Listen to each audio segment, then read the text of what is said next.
Hello students, कैसे हो आप। आज हम करने वाले हैं स्टैंडर्ड 8 साइंस का चैप्टर 1 जिसका नाम है living world and classification of microbes. तो चैप्टर स्टार्ट करने से पहले मैं आपको बता दूं कि मैं आपका साइंस, ज्योग्राफी और हिस्ट्री का एजुकेटर रहने वाला हूं। तो आपको बूस्ट स्टडी स्किल चैनल पे जो भी सब कुछ प्रोवाइड करते हैं, लेक्चर्स, नोट्स, मैं उनका छोटा भाई हूँ। तो आप मेरी दी गई गाइडेंस, टिप्स और ट्रिक्स को अच्छे से फॉलो कर सकते हो और आप मेरे ऊपर ट्रस्ट भी कर सकते हो, क्योंकि मेरे खुद के 10th में 94% आए थे और 12th में मैंने 91% स्कोर किया था। तो अगर आप मेरी दी गई गाइडलाइंस को फॉलो करोगे तो आपको मेरे जितना अच्छा स्कोर करने में बहुत ज़्यादा आसानी होगी। तो ठीक है, मैं आपको ये चैप्टर के बारे में पहले बता देता हूँ, क्योंकि अगर आप 8th स्टैंडर्ड में आए हो तो ऑब्वियस सी बात है आपका लेवल थोड़ा हाई होगा। जब 9th में आप जाके तो भी थोड़ा सा लेवल हाई होगा, लेकिन 7th और 8th के बीच में जो गैप है वो थोड़ा ज़्यादा है। ठीक है, और 9th और 10th के बीच में आपको कोई भी डिफरेंस मालूम नहीं पड़ेगा, क्योंकि आप पहले से ही 9th में हाई लेवल पर जा चुके हो। ठीक है, तो क्या है कि बस सिलेबस थोड़ा सा ज़्यादा हो जाता है और हमारे जो ट्रिकी कॉन्सेप्ट होते हैं वो थोड़े बढ़ जाते हैं, तो इसकी वजह से हमें हार्ड लगता है। इसमें कुछ हार्ड होता नहीं है। अगर आपके बेसिक स्ट्रॉन्ग है और आप शुरू से पढ़ाई अच्छे से करोगे तो आपको इसमें कुछ भी टफ नहीं लगेगा। तो देखो, आपको मैं बताता हूँ। ये देखो, जैसे कि आप ये इतने सारी डेट, नाम देखो कितने अजीबोगरीब नाम है इनके यहाँ पे।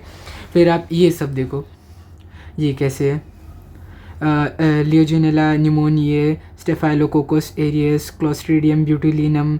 ऐसे ऐसे नाम, इतने टफ नाम आपको देख के डरने की ज़रूरत नहीं है, क्योंकि ये आपको नहीं आएंगे एग्ज़ाम में। आपको याद करने की भी ज़रूरत नहीं है, टीचर नहीं पूछते ऐसे नाम, क्योंकि उनको भी पता है कोई सेंस नहीं बनता। आप अभी कोई डिग्री नहीं कर रहे हो, आप अभी 8th में हो, आपको ये सब नहीं पूछा जाएगा।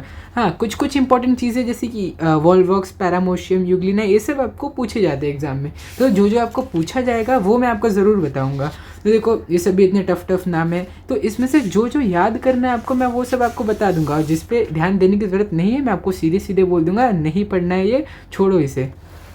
ठीक है, तो चलो हम अभी सबसे पहले स्टार्ट करते हैं अपना कैन यू रिकॉल से। तो देखो, आपको अपनी बुक में can you recall, try this, ऐसे कर करके बहुत सारे बॉक्सेस मिलेंगे।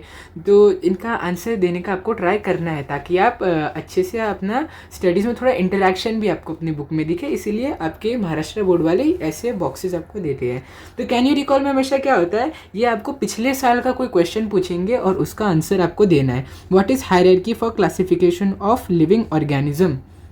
तो जो हायरार्की ऑफ लिविंग ऑर्गेनिज्म होती है वो ऐसे जाती है कुछ।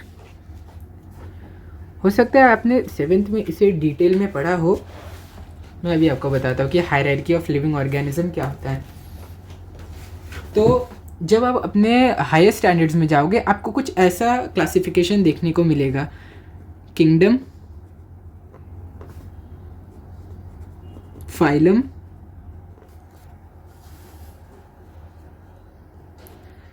फिर हमारा हो जाएगा क्लास, ऑर्डर, फैमिली, जीनस, और हो जाएगा आपका लास्ट स्पीशीज़। तो ये आप देख के डरो मत, आपको इसे याद करने की बिल्कुल ज़रूरत नहीं है, मैं बस आपको बता रहा हूँ। इसे हायरार्की बोलते हैं। तो ये सब है ना, kingdom, phylum, class, order, family, genus, species, ये सारी की सारी हायरार्की होती है। तो हायरार्की क्या होता है, समझ लो आप, स्टेजेस होते हैं, स्टेजेस, लेवल। स्पीशीज़ सबसे लोअर लेवल या सबसे लोअर स्टेज होता है स्पीशीज़। तो जैसे जैसे आप इसमें ऊपर जाओगे तो वैसे वैसे आपको हायरार्की बढ़ते हुए दिखेगी। तो अभी हायरार्की पे इतना आपको जोर देने की ज़रूरत नहीं है, बस आप इतना समझ लो कि इन चीज़ों को हम लोग हायरार्की बोलते हैं। किंगडम सबसे बड़ी हायरार्की है और स्पीशीज़ सबसे लोअर हायरार्की है।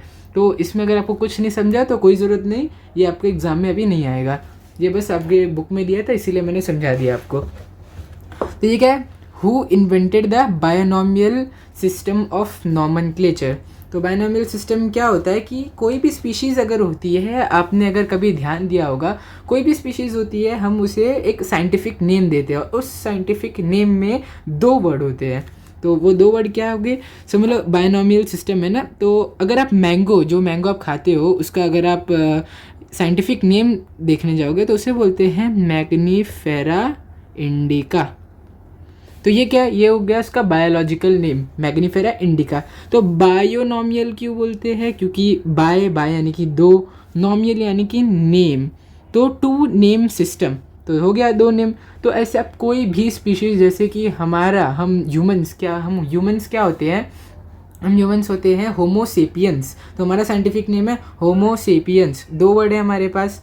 तो ये क्या हो गया, बायनॉमियल सिस्टम ऑफ क्लासिफिकेशन ही हो गया। तो अब यहाँ पे क्या इन्होंने पूछा है कि ये जो बायनॉमियल सिस्टम है यानी कि दो नाम वाला सिस्टम है, ये किसने निकाला, तो ये है हमारे कार्ल लिनेयस, इन्होंने ये सिस्टम निकाला था। और अभी पूछा है कि which levels of hierarchy are considered while writing the name in binomial nomenclature. तो अगर आपने ध्यान दिया होगा 7th में, तो आपको पता होगा कि जो पहला नाम होता है उसे बोलते हैं हम जीनस, और दूसरा नाम है उसके हम लोग बोलते हैं स्पीशीज़। तो हायरार्की जो हमारा बायनॉमियल सिस्टम होता है, हम लोग उसमें नीचे के दो सबसे ज़्यादा छोटे हायरार्की को सिलेक्ट करते हैं, जीनस और स्पीशीज़। समझ लो मैग्नीफेरा, तो सबसे पहले हम लोग ने क्या लिखा, मैग्नीफेरा, और इंडिका उसके बाद लिखा हमने।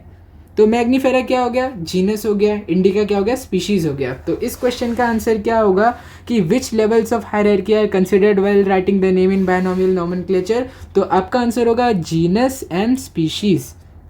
क्यों, अगर आप हमारा भी एग्जाम्पल लोगे होमोसेपियंस,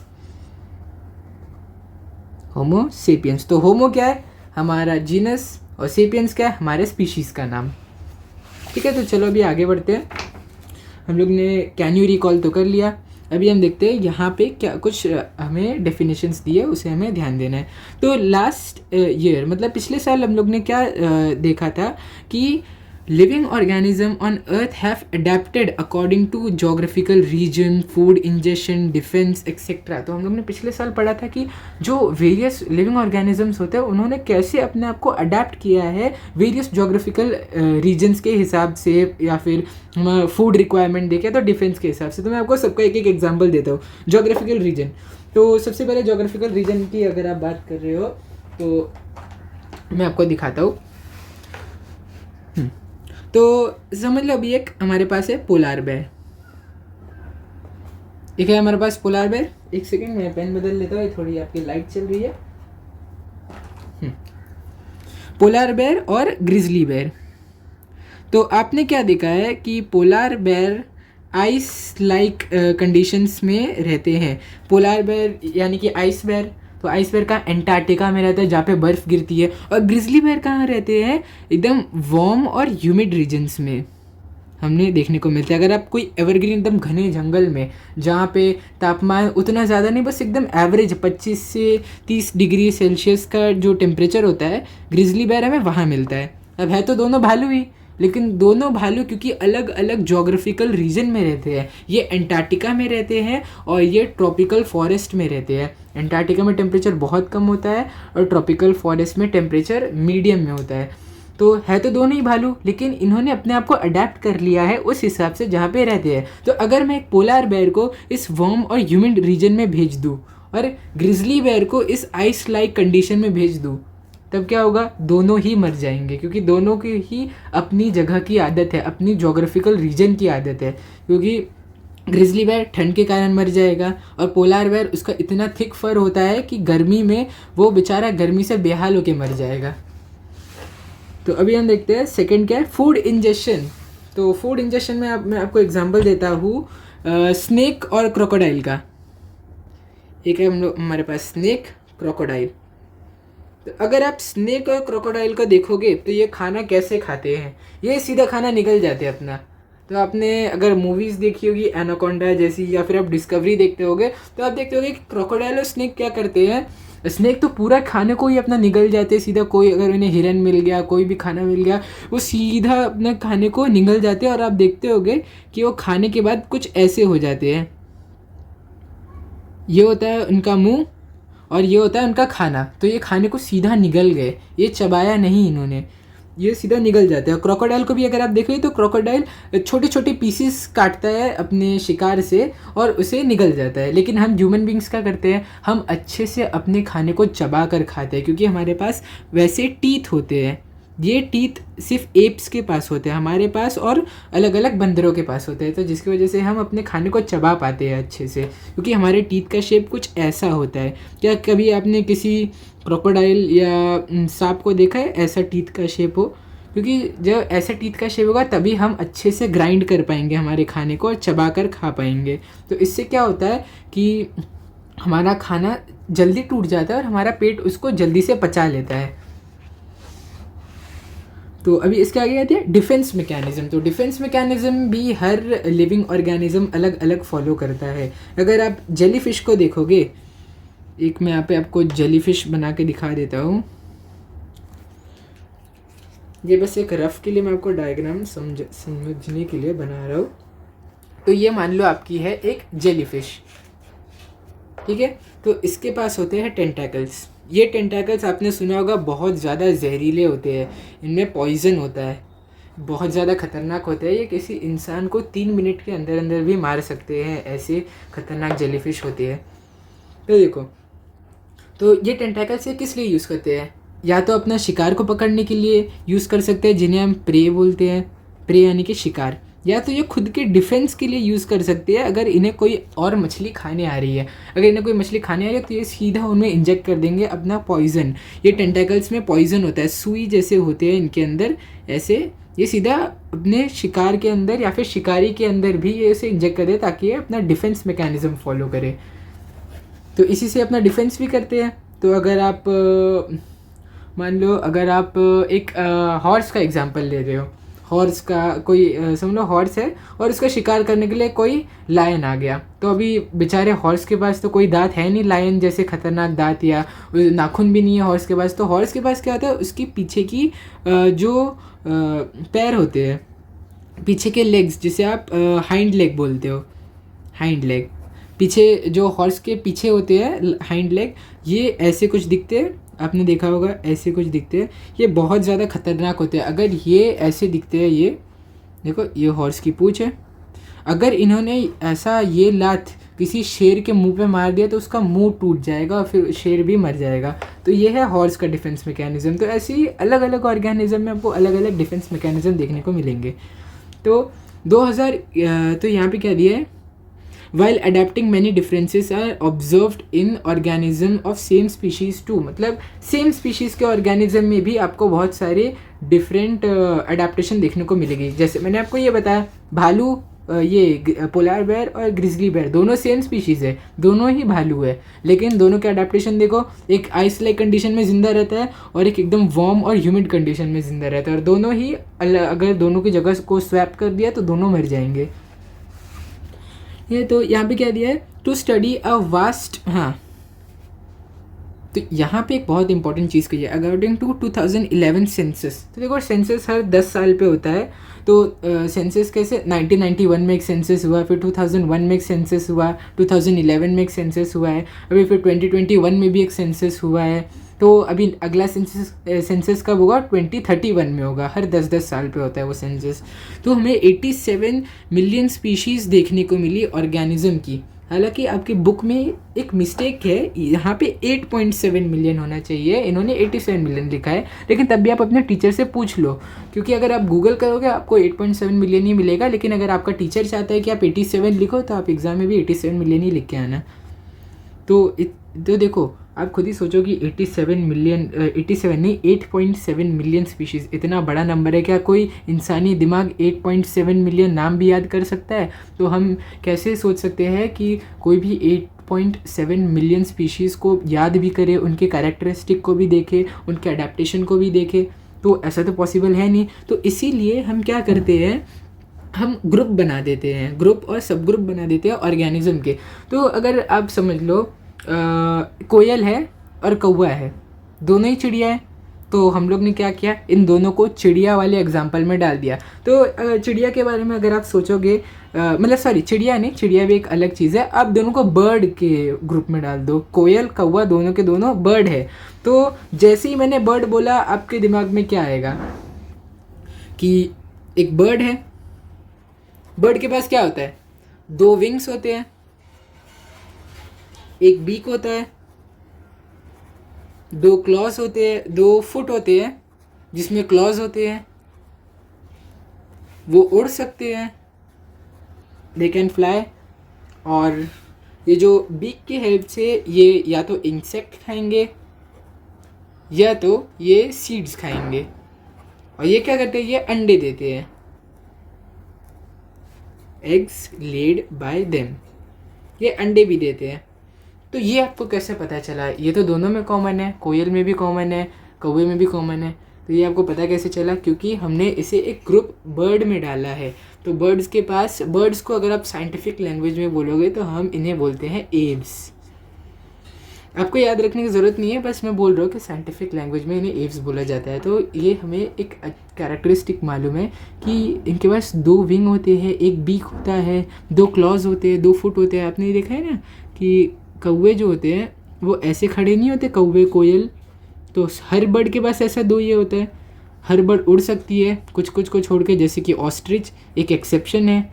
ऑस्ट्रिच को छोड़ के सारी बर्ड उड़ सकते हैं, सारे बर्ड अंडे देते हैं।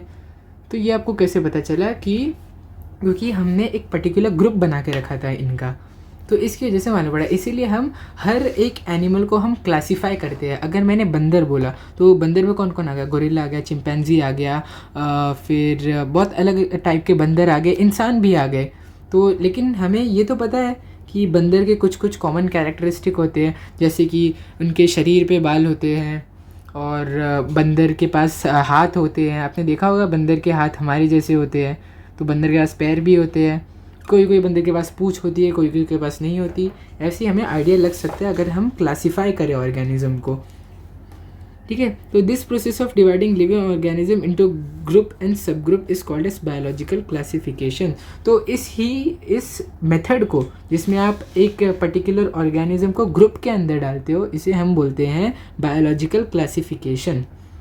क्लासीफाई करते हो आप। देखो, क्लासिफिकेशन यानी कि आप ऑर्गेनिजम्स को क्लासीफाई कर रहे हो, और बायोलॉजिकल यानी कि यानी कि लिविंग ऑर्गेनिज्म। बायो मतलब कि लिविंग ऑर्गेनिज्म। तो आप लिविंग ऑर्गेनिज्म को क्लासीफाई करते हो, उसे बोलते हैं बायोलॉजिकल क्लासिफिकेशन, ठीक है। तो यहाँ पे कुछ साइंटिस्ट के बारे में दिया, हम वो भी देख लेते हैं। कि कार्ल लिनेयस, तो 1735 में, तो यहाँ पे बहुत सारे हमारे साइंटिस्ट है। ये जो यहाँ पे हमने बात की ना बायोलॉजिकल क्लासिफिकेशन की, तो ये बायोलॉजिकल क्लासिफिकेशन बहुत टाइम पहले से 300-400 सालों पहले से साइंटिस्ट ट्राई कर रहे हैं कि वो सारे लिविंग ऑर्गेनिजम्स को क्लासीफाई करें, ताकि हमारे लिए उनके बारे में पढ़ना आसान हो जाए। तो सबसे पहला अटेम्प्ट कार्ल लिनेयस ने किया था। इन्होंने ही बायोनॉमियल नॉमेनक्लेचर सिस्टम दिया था, इन्हीं कार्ल लिनेयस ने। तो 1735 में इन्होंने क्या किया कि लिविंग वर्ल्ड को 2 किंगडम में इन्होंने डिवाइड किया, वेजिटेबलिया और एनिमेलिया। तो एनिमेलिया से आप समझ रहे हो, इनमें एनिमल्स होंगे। वेजिटेबलिया से ही आप समझ सकते हो कि इनमें प्लांट्स, वेजिटेबल्स, फ्रूट्स सब कुछ इसमें आ जाएंगे। तो लेकिन क्या हुआ ना कि बहुत सारे अलग अलग ऑर्गेनिज्म भी देखने को मिले, जैसे कि बैक्टीरिया देख लो आप, फंगाई देख लो आप, प्रोटिस्ट देख लो, ऐसे ऐसे अलग अलग ऑर्गेनिज्म देखने को मिले जो कि इनके किंगडम में फिट नहीं बैठ रहे थे। तो अभी बैक्टीरिया को हम प्लांट्स में भी नहीं डाल सकते, एनिमल्स में भी नहीं डाल सकते, क्योंकि वो दोनों ही नहीं है, तो इन्हें रिजेक्ट कर दिया गया। उसके बाद अर्नेस्ट हेकल, ये हेकल थे, इन्होंने 1866 में 3 किंगडम क्लासिफिकेशन दिया, प्रोटिस्टा, प्लांट्स, एनिमल्स। तो अभी आप इन नामों पे ध्यान मत दो, यहाँ पे हम उसे भी नीचे यहाँ पे हम डिटेल में वैसे भी पढ़ने वाले हैं। तो मैं बस आपको यहाँ पे बता देता हूँ किसने क्या किया था, प्रोटिस्टा, प्लांट्स एंड एनिमल्स। तो जो प्रोटिस्टा है ये इन्होंने भी अच्छे से 3 किंगडम क्लासिफिकेशन दिया, लेकिन इन्होंने फंगाई को भी इंक्लूड नहीं किया। फंगाई यानी कि आप मशरूम वो सब देखते हो ना, जो काई उग जाती है कभी कभी दीवारों पर, और मशरूम जो आप खाते भी हो, उन्हें हम फंगाई बोलते हैं। तो इन्होंने फंगाई को इंक्लूड नहीं किया, साथ ही साथ इन्होंने बैक्टीरिया को भी इंक्लूड नहीं किया, तो इसीलिए इन्हें भी रिजेक्ट कर दिया गया। तो अभी 1925 में चैटॉन, इन्होंने 2 किंगडम क्लासिफिकेशन किया, प्रोकैरियोट और यूकैरियोट। प्रोकैरियोट क्या होते हैं? इनमें बैक्टीरिया होते हैं। और यूकैरियोट क्या होते हैं?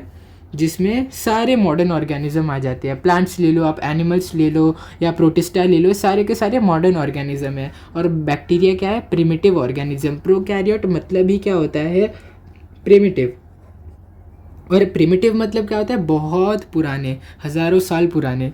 और यूकैरियोट मतलब मॉडर्न ऑर्गेनिज्म जो आजकल हमें देखने को मिलते हैं, लेकिन इनको भी रिजेक्ट कर दिया गया। क्यों रिजेक्ट किया? क्योंकि इन्होंने प्लांट, एनिमल और फंगाई तीनों को ही एक ग्रुप यूकैरियोट में डाल दिया, उसका कोई क्लासिफिकेशन नहीं किया, इसलिए इन्हें भी रिजेक्ट कर दिया गया।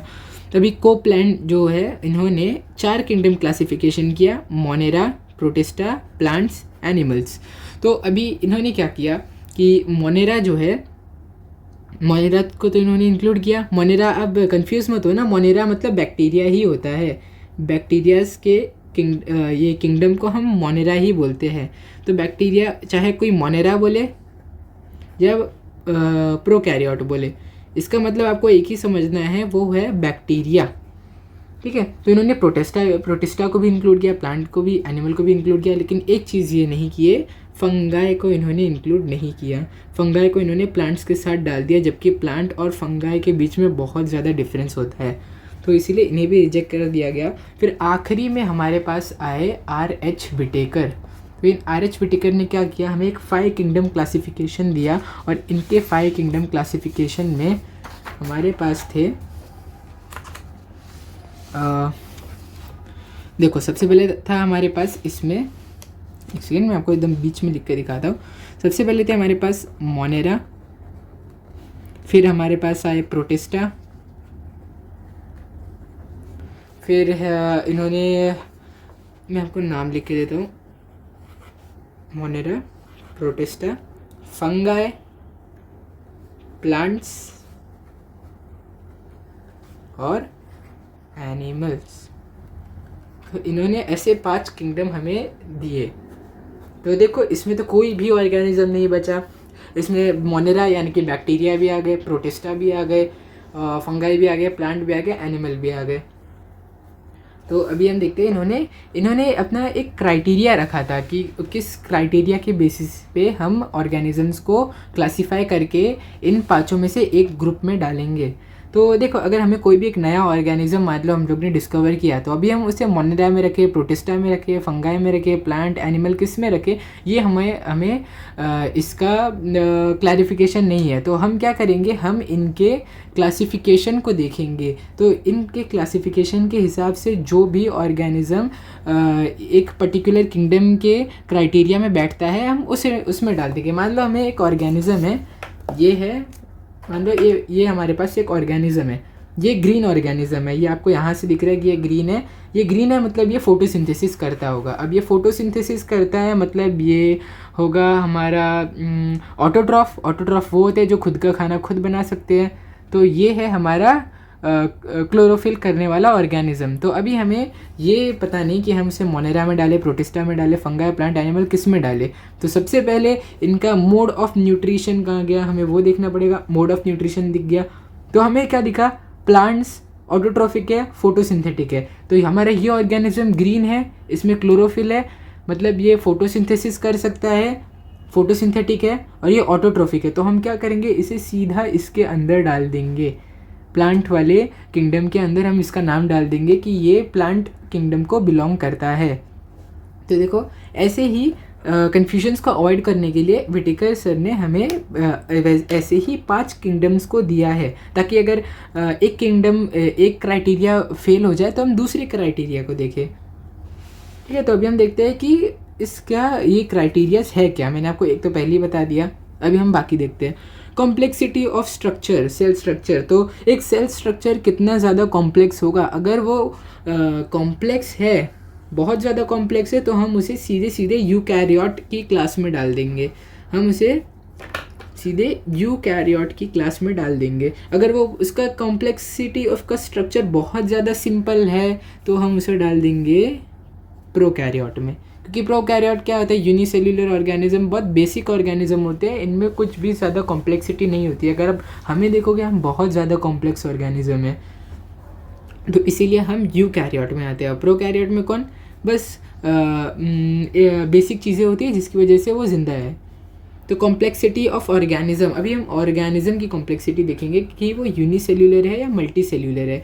तो प्रोकैरियोट्स में सिर्फ यूनिसेल्युलर ऑर्गेनिज्म देखने को मिलते हैं, और प्रोटिस्टा में भी सिर्फ और सिर्फ यूनिसेल्युलर ऑर्गेनिज्म देखने को मिलते हैं। बाकी अगर आप फंगाई, प्लांटे और एनिमिलिया की बात करोगे तो यहाँ पे आपको मल्टी सेल्यूलर ऑर्गेनिज्म देखने को मिलेंगे, क्योंकि यहाँ पे कॉम्प्लेक्सिटी ऑर्गेनिजम्स की बढ़ चुकी है। अभी मोड ऑफ न्यूट्रिशन मतलब ये किस तरीके से खाना खाते हैं उसे हम बोलते हैं मोड ऑफ न्यूट्रिशन। तो प्लांट देखो, ऑटोट्रॉफिक और हेट्रोट्रॉफिक ऑर्गेनिज्म आपने पढ़ा ही होगा कि ऑटोट्रॉफ कौन होते हैं, जो खुद का खाना खुद बना सकते हैं, उन्हें हम बोलते हैं ऑटोट्रॉफ। और हेट्रोट्रॉफ किसको बोलते हैं हम लोग, जो खुद का खाना खुद नहीं बना सकते, वो किसी पर डिपेंड करेंगे, मान लो हर्बीवोरस। तो ऑटोट्रॉफ तो आपको पता ही है, प्लांट्स हमारे ऑटोट्रॉफिक ऑर्गेनिज्म होते हैं, ये प्रोड्यूसर इसीलिए हम इन्हें बोलते हैं प्लांट किंगडम का। तो अभी हर्बीवोर्स की अगर आप बात करोगे तो हर्बीवोर्स किसे, प्लांट को खाते हैं, मतलब खुद का खाना खुद तो बना नहीं सकते हर्बीवोर, ये प्लांट को खा के ज़िंदा रहते हैं, तो इसीलिए हम इन्हें हेट्रोट्रॉफ बोलेंगे। प्लांट तो सीधे सीधे सनलाइट उन पे गिरती है, वो अपना खाना बना लेते हैं सूरज की किरणों की हेल्प से फोटोसिंथेसिस करके, लेकिन हर्बीवोर्स नहीं कर सकते, तो इसीलिए हर्बीवोर होते हैं हेट्रोट्रॉफ। सिमिलरली अगर आप कार्निवोरस को देखोगे, कार्निवोर क्या करते हैं, हर्बीवोर एनिमल को खाते हैं, तो ये भी खुद का खाना खुद नहीं बना सकते हैं, तो इसीलिए ये भी हेट्रोट्रॉफ की कैटेगरी में आ गए। तो आपको बेसिक इतना पता चल गया कि ऑटोट्रॉफ यानी कि वो अपना खाना ऑटोमेटिकली बना सकते हैं, ऑटोट्रॉफ यानी कि ऑटोमेटिकली अपना खाना बना सकते हैं, और हेट्रोट्रॉफ यानी कि नहीं बना सकते, वो बाकी चीज़ों पर डिपेंड करेंगे अपने खाने के लिए। तो हमने ऑटोट्रॉफिक और हेट्रोट्रॉफिक मतलब समझ लिया। तो प्लांट फोटोसिंथेटिक, तो ऑटोट्रॉफिक है कोई भी ऑर्गेनिज्म है तो उसे फोटोसिंथेटिक होना ही पड़ता है। फंगाई सैप्रोफिटिक होते हैं। सैप्रोफिटिक यानी कि क्या, सैप्रोफाइट यानी कि जो डिकेइंग मरे सड़े हुए ऑर्गेनिज्म के ऊपर ग्रो करे। तो अगर आपने देखा होगा, अगर कोई भी जानवर मर जाता है तो उसके ऊपर ढेर सारी चीज़ें उगने लगती है, फिर धीरे धीरे वो ऑर्गेनिज्म सड़ने लगता है, यानी कि डीके होने लगता है। अभी मान लो एक ऑर्गेनिज्म यहाँ पे मर गया, आप ड्राइंग पे मत जाना, आप सिर्फ समझो, ये कोई समझ लो डॉग या कोई है, ये मर गया, तो अभी क्या होगा, 2-3 दिन होंगे और इसके ऊपर ढेर सारे मक्खी मच्छर सब इसके ऊपर, कीड़े मकोड़े सारे इसके ऊपर आ जाएंगे, और इसके ऊपर कोई कोई चीज़ें भी उग जाए, कोई कोई प्लांट्स भी उग जाएंगे, फंगाई भी उग जाएंगे। तो वो क्या करेंगे, इसको धीरे धीरे धीरे धीरे डिकम्पोज करेंगे, फिर इसकी खाली हड्डियाँ बच जाएगी, फिर ये जो हड्डी है ये भी सॉइल के अंदर बरी हो जाएंगी, गेट बरीड। तो ये जब बरीड हो जाएंगे अंदर, तो उसके बाद ये सॉइल की फर्टिलिटी को इंक्रीज़ करेंगे। ये सब आपने बेसिक पढ़ा होगा अपने फिफ्थ या 6th स्टैंडर्ड में, इसलिए मैं इसे इतना डिटेल में नहीं पढ़ा रहा यहाँ पे। आप इतना समझ लो, सैप्रोफिटिक यानी कि ये सड़े हुए मरे ऑर्गेनिज्म के ऊपर ग्रो करके अपना खाना लेते हैं। यहाँ पे लिखा भी है एब्जॉर्प्शन फ्रॉम डेड ऑर्गेनिज्म। अभी एनिमल हेट्रोट्रोफिक होते हैं और इंजेस्टिव होते हैं। इंजेस्टिव यानी कि हम अपना खाना निगलते हैं, सारे ऑर्गेनिज्म तक खाना निगलते हैं, हम भी चबाने के बाद अपना खाना निगलते ही है, बिना निगले हम खाना नहीं खा सकते, ठीक है। हेट्रोट्रोफिक तो आपको मैंने अभी बताया, यहाँ पे हर्बीवोर कार्निवोर हेट्रोट्रोफ क्यों होते हैं, क्योंकि हम बाकी चीज़ों पे डिपेंड करते हैं, हम सीधे सीधे सूरज की रोशनी से अपना खाना नहीं बना सकते। लाइफस्टाइल भी एक क्राइटेरिया है। प्लांट को हम प्रोड्यूसर बोलते हैं, पूरे बायोस्फीयर का, पूरे वर्ल्ड का प्रोड्यूसर बोलते हैं। क्यों? क्योंकि ये सबके लिए खाना बनाता है, चाहे वेज हो नॉन वेज हो, सबके लिए खाना यही बनाता है। एनिमल क्या आते हैं, कंज्यूमर होते हैं। हम एनिमल्स को कंज्यूमर क्यों बोलते हैं? क्योंकि एनिमल कंज्यूम करते हैं प्लांट को, प्लांट सनरे से प्रोड्यूस करते हैं खाना, हर्बीवर उन्हें कंज्यूम करते हैं, मतलब उन्हें खाते हैं। कार्निवर भी क्या करते हैं, हर्बीवर को कंज्यूम करते हैं, यानी कि एनिमल्स हमारे कंज्यूमर होते हैं। और डिकम्पोजर, फंगाई डिकम्पोजर होते हैं। एक तो देखो यहाँ पे मैंने आपको जो प्रोसेस नहीं बताया यहाँ पे, कि इसके ऊपर कीड़े मकोड़े फंगाई प्लांट सब ग्रो कर जाते हैं और इसकी हड्डियाँ सिर्फ छोड़ देते हैं, इसके पूरे मांस को वो गला देते हैं ताकि वो सॉइल के अंदर चले जाए। तो इस प्रोसेस को हम लोग बोलते हैं डिकम्पोजिशन। तो अब ये डिकम्पोजिशन का काम किसने किया? फंगाई ने किया। तो इसलिए हम फंगाई को क्या बोलते हैं? डिकम्पोजर बोलते हैं फंगाई को। तो यहाँ पे आपको प्रोड्यूसर, कंज्यूमर और डिकम्पोजर का मतलब आपको यहाँ पे अच्छे से पता चल गया होगा।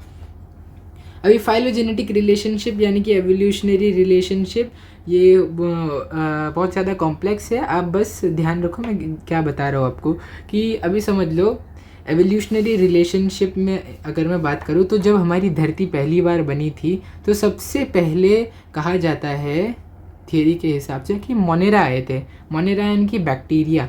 सबसे पहले इस धरती पर बैक्टीरिया का जन्म हुआ। तो बैक्टीरिया से एवोल्यूशन हुआ प्रोटिस्टा का, प्रोटिस्टा से एवोल्यूशन हुआ फंगाई, और इसी प्रोटिस्टा से एवोल्यूशन हुआ प्लांट्स का।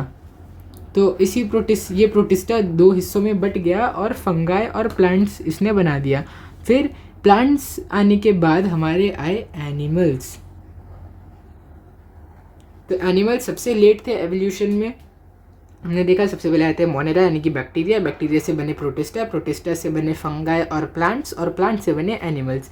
तो इसे हम लोग अगर हम रिलेशनशिप देखने जाए तो हमने अभी जो रिलेशनशिप किया इसे हम बोलते हैं फाइलोजेनेटिक रिलेशनशिप। फाइलोजेनेटिक रिलेशनशिप यानी कि एवोल्यूशनरी रिलेशनशिप। एवोल्यूशनरी रिलेशनशिप क्योंकि एवोल्यूशन के हिसाब से, एवोल्यूशन यानी कि इवॉल्व होना, विकसित होना, तो बैक्टीरिया से इवॉल्व हुए प्रोटिस्टा, प्रोटिस्टा से इवॉल्व हुए फंगाई और प्लांट से इवॉल्व हुए एनिमल्स। तो ये जो रिलेशनशिप हमने अभी देखा कि प्लांट और प्रोटिस्टा में क्या रिलेशन है, तो आप मान सकते हो कि प्लांट इसके फादर थे, प्लांट के फादर प्रोटिस्टा थे। तो ये जो रिलेशन इनके बीच में, इनका हम लोग बोलते हैं फाइलोजेनेटिक रिलेशनशिप। तो बहुत सबसे ज़्यादा इजी मेथड जिसमें मैं आपको समझा सकता था, मैंने आपको समझाया इसमें। तो हाँ, अगर आप एक और रिलेशन देखोगे तो प्लांट्स मोनेरा के क्या लगते हैं, मोनेरा प्लांट्स के पोते हैं और प्लांट्स के मोनेरा क्या लगते हैं, ये इनके दादाजी लगते हैं। अगर आप थोड़ा इजी मेथड में आप देखने जाओ तो प्लांट्स के दादाजी मोनेरा लगते हैं। तो ये रिलेशन क्या हुआ, फाइलोजेनेटिक रिलेशनशिप हुआ इनके बीच में।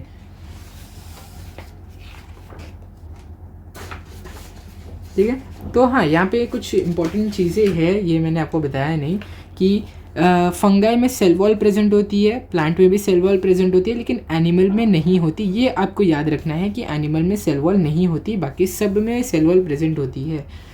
इसमें ये फोटोसिंथेसिस नहीं कर सकते फंगाई। आप देखे हो कि जब ऑर्गेनिज्म मर जाते हैं तब उसके ऊपर ये ग्रो करते हैं, यानी कि ये अपने ऑर्गेनिज्म से ही अपना खाना ये लेते हैं, ये खुद का खाना खुद नहीं बना सकते।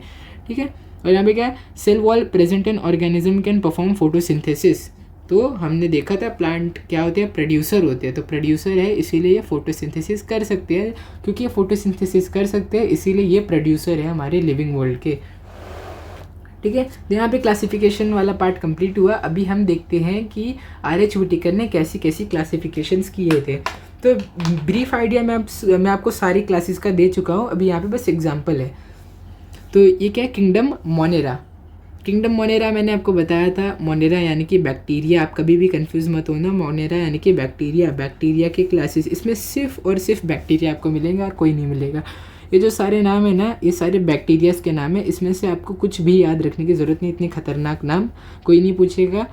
सैल्मोनेला, टाइफी, ये सब कोई पूछेगा नहीं आपसे एग्ज़ाम में, आप बस एक बार रीड कर लो अगर आपको रीड करना है। तो इसमें हाँ, तो हमने यहाँ पे देखा कि यहाँ पे हमें एक एक्टिविटी दी है ताकि हम एक्सपेरिमेंट ढेर सारे कर सके, और अगर आप जितना हो सके आप ना ट्राई दिस को किया करो, तब ना आपकी प्रैक्टिकल लर्निंग होगी। ठीक है। तो सबसे पहले एक्सपेरिमेंट दिया, take a small drop of curd यानी कि दही या बटर मिल्क, दही या फिर छाछ का आप एक ड्रॉप लो, उसे एक क्लीन स्लाइड के ऊपर रखो। एक ऐसी स्लाइड आती है, ये आपके स्कूल्स में अवेलेबल होगी, ग्लास, इसकी ग्लास की होती है और इसके आर पार दिखता है। तो आपको इसके ऊपर एक ड्रॉप लेना है दही का या फिर छाछ का, उसके ऊपर आपको एक कवर स्लिप डालनी है, कवर स्लिप डालनी हो सकता है आपको ऐसे समझे नहीं कि कैसे करना है। अगले लेक्चर में मैं आपको डाइसेक्शन बॉक्स लाऊंगा और मैं आपको अच्छे से बताऊंगा कि इसे कैसे करना है। तो अभी के लिए आप डायग्राम से समझ लो, अगले लेक्चर में मैं आपको पक्का दिखाऊंगा। तो आपने ग्लास स्लैब लिया, उसके ऊपर एक ड्रॉप इसका बटर मिल्क का लिया, और फिर उस ड्रॉप के ऊपर आपने एक पतला सा वो प्लास्टिक, ट्रांसपेरेंट प्लास्टिक लिया, इसके ऊपर दबा दिया। तो अभी आपको क्या करना है, इसे एक कंपाउंड माइक्रोस्कोप के अंदर देखना है। जब आप कंपाउंड माइक्रोस्कोप के अंदर देखोगे ये, तो आपको एकदम मैग्नीफाई करके सब कुछ दिखेगा। तो उसमें आपको एक लैक्टोबैसिलस लैक्टिस करके आपको ऑर्गेनिज्म दिखेगा, जिसे हम बोलते हैं लैक्टोबैसिलाई बैक्टीरिया। रॉड लाइक, इसे हम बोलते हैं रॉड लाइक माइक्रोब, क्योंकि ये कुछ ऐसे दिखते हैं, ऐसे दिखते हैं। यहाँ पे आप देखोगे वो कुछ ऐसे दिखते हैं, लैक्टोबैसिलस लैक्टिस ऐसे दिखते हैं, तो इसीलिए इनको बोला जाता है रॉड लाइक ऑर्गेनिज्म। तो ये बस एक फ़नी एक्सपेरिमेंट था, आपको इसमें कुछ याद रखने की ज़रूरत नहीं है, आपको कैरेक्टरिस्टिक याद करने हैं कि मोनेरा बैक्टीरिया में जितने भी ऑर्गेनिज्म हैं किंगडम मोनेरा में, सब के सब यूनिसेल्युलर ऑर्गेनिज्म है। यूनिसेल्युलर सॉरी, मैंने आपको पिछली बार थोड़ा डिटेल में नहीं बताया। यूनिसेल्यूलर मतलब यूनी मतलब वन, सेल्यूलर मतलब सेल। सिर्फ एक सेल के ऑर्गेनिज्म होते हैं, उससे ज़्यादा नहीं होते। सिर्फ एक सेल का एक ऑर्गेनिज्म होता है। अगर आप यहाँ पे देखोगे सिर्फ एक सेल है, ये भी सिर्फ एक सेल है, फिर यहाँ पे आप बोलोगे बहुत सारे सेल है, लेकिन नहीं, ये एक दूसरे के साथ जुड़े हुए हैं। अगर आप एक को देखोगे तो ये एक बैक्टीरिया, ये दूसरा बैक्टीरिया, ये तीसरा बैक्टीरिया, ये चौथा बैक्टीरिया, ढेर सारे बैक्टीरिया एक साथ मिले हुए हैं। इसमें भी अगर आप देखोगे तो ये पहला, दूसरा, तीसरा, चौथा, पांचवा, ऐसे ढेर सारे सेल के साथ बने हैं। लेकिन अब हम ह्यूमन ऑर्गेनिज्म को देखोगे तो बस मेरे हाथ में ही अरबों करोड़ों सेल्स है। सिर्फ मेरे एक हाथ के इतने से पार्ट में करोड़ों सेल्स है। लेकिन बैक्टीरिया क्या, सिर्फ एक सेल होता है बैक्टीरिया में, तो इसलिए बैक्टीरिया है यूनिसेल्यूलर। और अगर आप मुझे देखोगे तो मैं हूँ एक मल्टी सेल्यूलर। हम सब मल्टी सेल्यूलर ऑर्गेनिज्म ही है, सारे इंसान, एनिमल देखोगे तो सब मल्टी सेल्यूलर ऑर्गेनिज्म है। तो अभी सेकंड क्या लिखा है, दे में भी ऑटोट्रॉफिक या हेट्रोट्रॉफिक। तो ये दोनों हो सकते हैं, या तो ये खुद का खाना खुद नहीं बना पाएंगे, या तो ये खुद का खाना खुद बना सकते हैं। इतना ही आपको याद रखना है, बैक्टीरिया दोनों तरीके के होते हैं। तो अभी क्या दिया है, these are prokaryotic cell without distinct nucleus और सेल ऑर्गेनेलिस और न्यूसेलस। तो इसमें मैं आपको दिखाता हूँ क्या है ये। बोला है प्रोकैरियोट, मैंने आपको प्रोकैरियोट के बारे में बता दिया। प्रिमिटिव यानी कि बहुत ज़्यादा ओल्ड और सिंपल ऑर्गेनिज्म होते हैं। ओल्ड और सिंपल ऑर्गेनिज्म होते हैं बैक्टीरिया। तो आपने, मेरे को जहाँ तक ये लगता है, आपने 7th में पढ़ा होगा सेल के बारे में, जिसमें हम देखते हैं सेल के अंदर एक न्यूक्लियस होता है, सेल के अंदर माइटोकॉन्ड्रिया होता है, ऐसा माइटोकॉन्ड्रिया पढ़ा होगा आपने। फिर एंडोप्लाज्मिक रेटिकुलम पढ़ा होगा जो ऐसा कुछ दिखता होगा। फिर आपने गोल्जी बॉडीज़ पढ़ा होगा जो कुछ ऐसा दिखता होगा। फिर आपने प्लांट सेल में क्लोरोप्लास्ट पढ़ा होगा जो कुछ ऐसा दिखता होगा, क्लोरोप्लास्ट। फिर ऐसे अपने बहुत सारे अपने वैक्यूल्स पढ़े होंगे जो ऐसे पाउच लाइक होते हैं, ये हमारा न्यूक्लियस है। फिर राइबोसोम आपने पढ़ा होगा, ऐसे ऐसे दिखते हैं, ऐसे ऐसे, ये सब आपने पढ़ा होगा अपने 7th स्टैंडर्ड में। तो मैं आपको बता दूँ, तो ये जो आपने पढ़ा है ये एनिमल सेल है। मैं अभी एनिमल सेल की बात कर रहा हूँ, आपने प्लांट सेल के बारे में भी पढ़ा होगा। तो ये अभी के लिए मैं एनिमल सेल की बात कर रहा हूँ। तो एनिमल सेल में क्लोरोप्लास्ट नहीं होते, इसे आप कट कर दो। तो ऐसे डिस्टिंक्ट फीचर्स हमें किस में देखने को मिलते हैं कि अलग कंपार्टमेंट है गोल्जी बॉडीज़ का, अलग कंपार्टमेंट माइटोकॉन्ड्रिया का, फिर न्यूक्लियस, एंडोप्लाज्मिक रेटिकुलम, ये सब हम पढ़ते हैं यूकैरियोटिक ऑर्गेनिज्म। और हमारा एनिमल सेल एक यूकैरियोटिक सेल है, ये एक यूकैरियोटिक सेल है। लेकिन आप वही अगर एक प्रोकैरियोटिक सेल को देखने जाओ तो वो बस ऐसा होता है, बस उसके अंदर एक न्यूक्लियोइड होता है, न्यूक्लियोसोम या न्यूक्लियोइड, आपने जो भी पढ़ा हो, इसे दोनों ही बोलते हैं, न्यूक्लियोसोम या न्यूक्लियोइड और राइबोसोम। बस आपको यही देखने को मिलेगा। और कभी कभी आपको एक फ्लैजेला भी देखने को मिल सकती है, और सेल वॉल इनके पास होती है। तो इनके सेल के अंदर कुछ भी अलग नहीं होता, इनके अंदर बस एक न्यूक्लियस या न्यूक्लियोसोम होता है और यहाँ पे राइबोसोम होते हैं। लेकिन वही अगर आप हमारे इस सेल में देखना है, आपको chloroplast, vacuole, nucleus, endoplasmic reticulum, mitochondria, Golgi bodies, ऐसी ढेर सारी चीज़ें आपको देखने को मिलती है। लेकिन अगर आप इसमें देखोगे तो आपको कुछ भी कॉम्प्लेक्स देखने को नहीं मिलेगा, बस एक न्यूक्लियोसोम, राइबोसोम, बस। तो इसमें यही दिया गया है कि प्रोकैरियोटिक सेल के पास कोई भी डिस्टिंक्ट न्यूक्लियस नहीं होता या फिर सेल ऑर्गेनेलीज नहीं होते। हमारे पास देखो एक अलग सा न्यूक्लियस है, इनके पास कोई अलग न्यूक्लियस नहीं है। हमारे पास ये जो नहीं है mitochondria, Golgi bodies, endoplasmic reticulum, vacuole और क्लोरोप्लास्ट, ये सब हमारे सेल ऑर्गेनेलीज है। एक सेल के अंदर छोटे छोटे जो होते हैं इन्हें हम ऑर्गेनेलीज बोलते हैं। तो इनके पास आपको राइबोसोम के अलावा कोई भी ऑर्गेनेलीज देखने को नहीं मिलेंगे। फिर हमारे पास क्या है, किंगडम प्रोटिस्टा। तो देखते हैं कि इसमें हमें एक एक्टिविटी दिया, prepare a temporary amount of 1 drop of pond water on a glass slide. मतलब आपको जाना है नदी के पास, और इसी जैसे मैंने आपको यहाँ पे बताया वैसे ही आपको एक ड्रॉप लेना है उस ग्लास स्लाइड के ऊपर।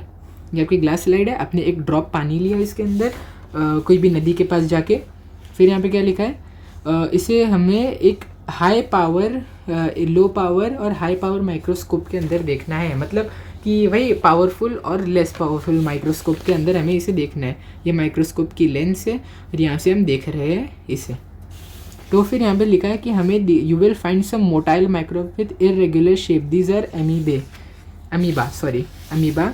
तो प्लूरल को हम लोग अमीबे बोलते हैं, वरना हम इसे अगर सिंगल रहेगा तो अमीबा बोलेंगे। तो हमें ये देखने को मिलेगा। अगर सच में भी अगर आप जाओगे किसी भी नदी में, एक ड्रॉप पानी लोगे और इसे देखोगे तो आपको ऐसे ऑर्गेनिज्म देखने को मिलेंगे जो अलग अलग तरीके से ऐसे ऐसे करके मूव करते हैं। तो इन्हें हम बोलते हैं अमीबा, जो कि हमें ज़्यादातर पानी में देखने को मिलते हैं।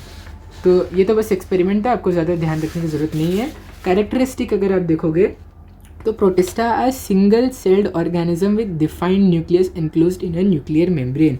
तो ये जो प्रोटिस्टा है ये भी सिंगल सेल होते हैं, यानी कि ये यूनिसेल्यूलर होते हैं, सिर्फ एक सेल होती है इनके पास, लेकिन ये वेल डिफाइंड न्यूक्लियस होता है इनके पास एक न्यूक्लियर मेम्ब्रेन के अंदर। बिल्कुल ऐसा ही इनके पास न्यूक्लियस होता है। अगर आप देखोगे ये पैरामोशियम का न्यूक्लियस है, ये हमारे यूग्लिना का न्यूक्लियस है, ये है हमारे अमीबा का न्यूक्लियस। तो आप देखो एक डिस्टिंक्ट अलग सा न्यूक्लियस है, वही चीज़ आपको इनमें देखने को नहीं मिलेगी।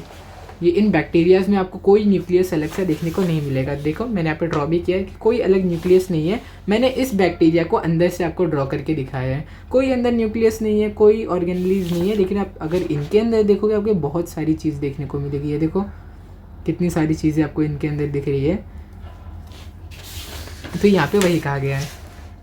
अब इनके पास कहते हैं सूडोपोडिया, सूडो यानी कि फॉल्स, पोडिया यानी कि फीट, यानी कि फॉल्स फीट, यानी कि फॉल्स लेग। तो इनके पास ट्रू लेग नहीं होते, इनके पास होते हैं फॉल्स लेग। मतलब ये आपको ऐसा लगेगा कि ये इनके पैर है, पर ये इनके पैर नहीं होते, क्योंकि ये इनकी बॉडी पार्ट ही है। ये ऐसी मूवमेंट करते हैं अपने बॉडी पार्ट की हेल्प से। मैं आपको एक वीडियो यहाँ पे दिखा दूँगा कि कैसे मूव करते हैं, ठीक है। तो ये क्या करते हैं, ये अपने पैरों को, ये इनके पैर तो है नहीं, इनका अलग बहुत ज़्यादा इनका अलग शेप होता है, ये उसके हेल्प से मूव कर ही नहीं सकते। ये अमीबा, अमीबा कैसे होते हैं, या तो ये आपको सर्कल में देखने को मिलेंगे, या तो वो आपको ऐसे देखने को मिलेंगे, या तो वो ऐसे शेप में, कोई भी शेप में देखने को मिलेंगे। तो अमीबा मूव कैसे करते हैं, अपने शेप को ही बदल बदल के। समझ लो आपने एक बलून को फुगाया और बलून को आपने ऐसे फेंक दिया, ऐसे आपने उसको रोल करने के लिए फेंक दिया, तो बलून कैसे अलग अलग शेप में हो के आगे नहीं जाता।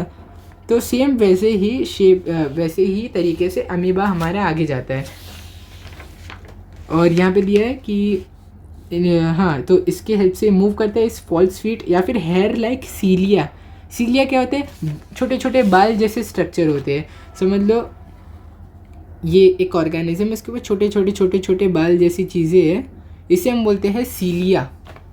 इस चीज़ को हम लोग बोलते हैं सीलिया। इस सीलिया की हेल्प से ये ऑर्गेनिज्म मूव करता है। और सीलिया किस में प्रेजेंट होता है, पैरामोशियम में। इसमें तो आपको दिख नहीं रहा, अगर आप अपनी नोटबुक में एकदम जूम थोड़ा सा ध्यान लगा के देखोगे, अगर आप ध्यान लगा के देखोगे अपनी नोटबुक में, तो आपको दिखेगा छोटे छोटे बाल होते हैं यहाँ पे। तो ये इनके हेल्प से ही ये मूव करते हैं। अमीबा का मूवमेंट अलग तरीके से होता है, पैरामोशियम का मूवमेंट अलग तरीके से होता है। या फिर इनके पास होती है फ्लैजेला। फ्लैजेला यानी कि पूँछ। फ्लैजेला को आप सिंपल लैंग्वेज में पूँछ बोल सकते हो, जो कि यूग्लिना के पास होती है। ये देखो यूग्लिना की पूँछ, फ्लैजेला। तो ये अपनी पूँछ की हेल्प से इधर उधर मूव कर सकता है। सेम वैसे जैसे मछली नहीं अपने पीछे की पूँछ से इधर उधर ऐसे ऐसे करके मूव करती है, वैसे ही ये सेम तरीके से अपनी पूँछ की हेल्प से मूव करते हैं यूग्लिना। तो एग्जाम्पल देख लो, मैंने सबका आपको बताया। यूग्लिना वॉल्वॉक्स यहाँ पे है, कंटेन क्लोरोप्लास्ट, ऑटोट्रॉफिक। तो अभी जो किंगडम प्रोटिस्टा है, इनमें भी आपको ऑटोट्रॉफिक और हेट्रोट्रॉफिक ऑर्गेनिज्म देखने को मिलेंगे, सेम वही तरीके से जैसे आपको यहाँ पे देखने को मिला ऑटोट्रॉफिक हेट्रोट्रॉफिक मोनेरा में। तो ऑटोट्रॉफ क्या होते हैं, यूग्लिना वॉल्वॉक्स कंटेन क्लोरोप्लास्ट। तो देखो जिस भी ऑर्गेनिज्म के अंदर क्लोरोप्लास्ट होता है वो बाय डिफ़ॉल्ट एक ऑटोट्रॉफ ही होगा, यानी कि वो खुद का खाना खुद बना सकता है। तो प्लांट के बाद हमारे पास आते हैं कुछ मोनेरा और कुछ प्रोटिस्टा जो खुद का खाना खुद बना सकते हैं, जैसे कि यूग्लिना वॉल्वॉक्स। वॉल्वॉक्स तो आपको देखने में ग्रीन लग रहा है, यूग्लिना को अगर आप असली में देखने जाओगे उसका कलर असली में ऐसा नहीं होता, वो ग्रीन कलर का होता है। तो जो भी ग्रीन कलर के ऑर्गेनिज्म है सबके सब क्लोरोप्लास्ट होंगे और ऑटोट्रॉफिक होंगे। तो हेट्रोट्रॉफ क्या है, अमीबा पैरामोशियम। अमीबा पैरामोशियम क्या करते हैं, एकदम छोटे छोटे ऑर्गेनिज्म को खाते हैं, जिसे हम शायद जू प्लैंकटन बोलते हैं। ये जू प्लैंकटन्स को खा के जिंदा रहते हैं। जू प्लैंकटन एकदम छोटे छोटे कीड़े जैसे ऑर्गेनिज्म होते हैं, उन्हें खा के जिंदा रहते हैं। ठीक है। तो अब पहले से ही लेक्चर मेरे को लगता है 45 मिनट्स का हो चुका है लगभग, तो इससे ज़्यादा मैं एक्सटेंड नहीं करूँगा। ये आपकी पहला क्लास का पहला लेक्चर था, इसीलिए हम इसे इतना शॉर्ट ही रहने देते हैं। तो अगले लेक्चर में मैं आपको फंगाई कैरेक्टरिस्टिक, उसकी कैरेक्टरिस्टिक, बैक्टीरिया, प्रोटोजोआ, जो भी आपको इस यहाँ पे डिटेल में दिया है वो मैं आपको पढ़ा दूंगा, और क्वेश्चन आंसर तो आपको चैनल पे मिल ही गया है। तो मैं उम्मीद करूँगा कि आपको बहुत अच्छे से समझा होगा। मैंने जितना उसके उतना सरल और सीधे तरीके से आपको समझाने का ट्राई किया है। मैंने बहुत सारे एग्जाम्पल्स भी आपको ऐसे दिए, कहीं कहीं पे मैंने आपको थोड़ा एक्स्ट्रा पढ़ाया ताकि आपको और अच्छे से डेप्थ में नॉलेज हो। तो मैंने अपना बेस्ट ट्राई किया कि आपको जितना हो सके उतने सिंपल वे में और अच्छे इंटरेस्टिंग वे में मैं आपको ये चैप्टर समझा सकूँ। तो आपको मेरी टीचिंग कैसी लगी आप कमेंट्स में ज़रूर बताइएगा, और अगर आपको ये वीडियो अच्छा लगा तो इस वीडियो को लाइक करो, शेयर करो और चैनल को सब्सक्राइब करो। Thank you.